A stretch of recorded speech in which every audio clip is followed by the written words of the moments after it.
President Trump will not allow anyone to turn Uncle Sam into Uncle Sucker. And that begins with increasing defense spending. 2% is a start, as President Trump has said, but it's not enough. Nor is 3%, nor is 4%, more like 5%. Real investment, real urgency. So, yes, we will continue to spend robustly. Our expectation of our friends, and we say this in solidarity, is you have to spend more on your defense, for your country, on that continent, understanding that the American military and the American people stand beside you as we have in NATO, but can't have the expectation of being the permanent guarantor, as I alluded to, from what even Eisenhower observed post-World War II. That shift has to happen. The peace dividend has to end. As we see it, NATO's strategic objectives are to prevent great power conflict in Europe, deter nuclear and non-nuclear aggression, and defeat threats to treaty allies should deterrence fail. Second, the U.S. is committed to building a stronger, more lethal NATO. However, we must ensure that European and Canadian commitment to Article 3 of this treaty is just as strong. Article 3 says that allies, and I quote, by means of continuous and effective self-help and mutual aid, will maintain and develop their individual and collective capacity to resist armed attack. Leaders of our European allies should take primary responsibility for defense of the continent, which means security ownership by all allies, guided by a clear understanding of strategic realities, and it's an imperative given the strategic realities that we face. And that begins with increasing defense spending. 2% is a start, as President Trump has said, but it's not enough. Nor is 3%, nor is 4%, more like 5%. Real investment, real urgency. We can talk all we want about values. Values are important. But you can't shoot values. You can't shoot flags, and you can't shoot strong speeches. There is no replacement for hard power. As much as we may not want to like the world we live in some cases, there's nothing like hard power. It should be obvious that increasing allied European defense spending is critical, as the President of the United States has said. Also critical is expanding our defense industrial base capacity on both sides of the Atlantic. Our dollars, our euros, our pounds must become real capabilities. The U.S. is fully committed under President Trump's leadership to pursue these objectives in the face of today's threats. Yesterday, I had a chance to attend the Ukraine Defense Contact Group. Today, participated in both the NATO Ministerial and the Ukraine Council. In both, we discussed Russia's war of aggression against Ukraine. I had the chance to brief allies on President Trump's top priority: a diplomatic, peaceful end to this war, as quickly as possible, in a manner that creates enduring and durable peace. The American Defense Department fully supports the efforts of the Trump administration. And we look to allies to support this important work with leading on Ukraine security assistance now through increased contributions and greater ownership of future security assistance to Ukraine.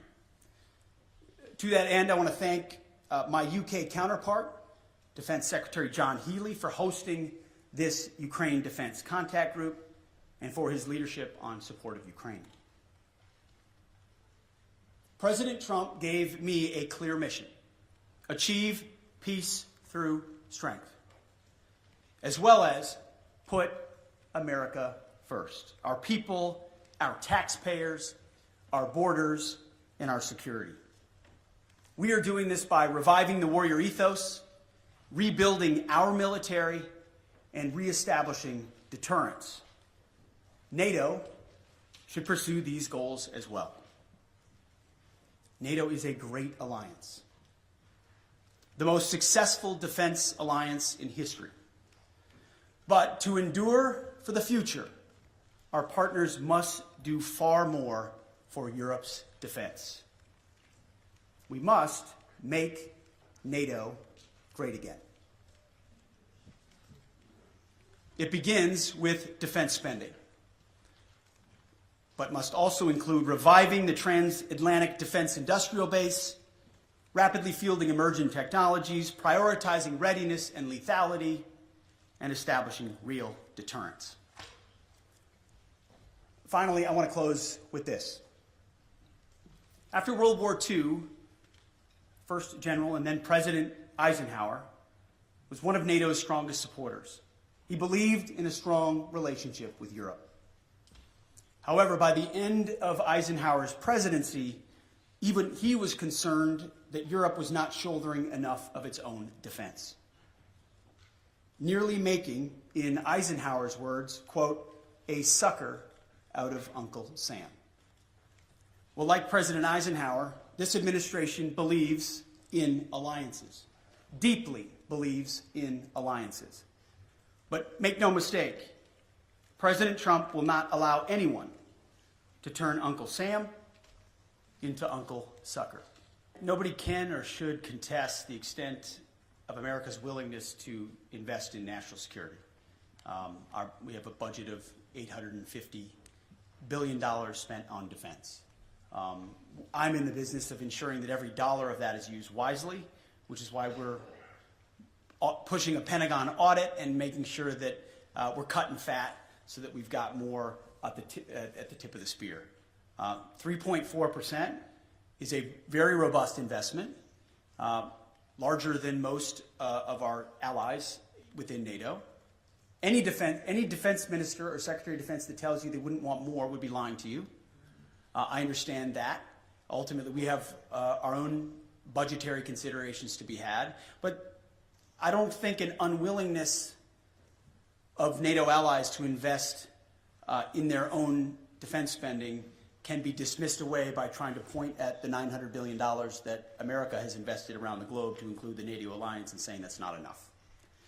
So ultimately, we are very much committed to the NATO alliance and to our allies, but without burden sharing, without creating the right set of incentives for European countries to invest, then we would be forced to attempt to be everywhere for everybody all the time, which in a world of fiscal restraints is, again, to get back to that word reality, just not reality. So yes, we will continue to spend robustly. Our expectation of our friends, and we say this in solidarity, is you have to spend more on your defense, for your country, on that continent, understanding that the American military and the American people stand beside you as we have in NATO, but can't have the expectation of being the permanent guarantor, as I alluded to, from what even Eisenhower observed post-World War II. That shift has to happen. The peace dividend has to end. There are autocrats with ambitions around the globe, from Russia to the Communist Chinese. Either the West awakens to that reality and creates combat multipliers with their allies and partners, to include NATO, or we will abdicate that responsibility to somebody else with all the wrong values. You mentioned Europe. We have not said in any way that we're abandoning our allies in Europe. There have been no decisions based on troop levels. Again, that's a discussion to be had by the Commander-in-Chief in these high-stakes negotiations. And that would most likely come later on. But there is a recognition that the ambitions of the Communist Chinese are a threat to free people everywhere, to include America's interests in the Pacific. And it makes a lot of sense, just in a common sense way, to use our comparative advantages. European countries spending here in defense of this continent, in defense of allies here, against an aggressor on this continent with ambitions. That strikes me as the right place to invest. And I don't say that in a condescending way. I say that in a common sense, practical way. Investing in defense on the continent makes sense. We support that as well. It also makes sense comparatively and geographically for the United States, along with allies in the Pacific, like Japan and South Korea and the Philippines and Australia and others, to also invest in allies and partners and capabilities in the Pacific to project power there in service of deterrence. That deterrent effect in the Pacific is one that really can only be led by the United States. We wish we could lead everywhere at all times. We will stand in solidarity with allies and partners and encourage everyone to invest in order to have force multiplication of what we represent, but it requires realistic conversations. Those with disingenuous motives in the media, I don't mean to look at you, I'm just saying anyone that suggests its abandonment are trying to drive a wedge between allies that does not exist. We are committed to that NATO alliance.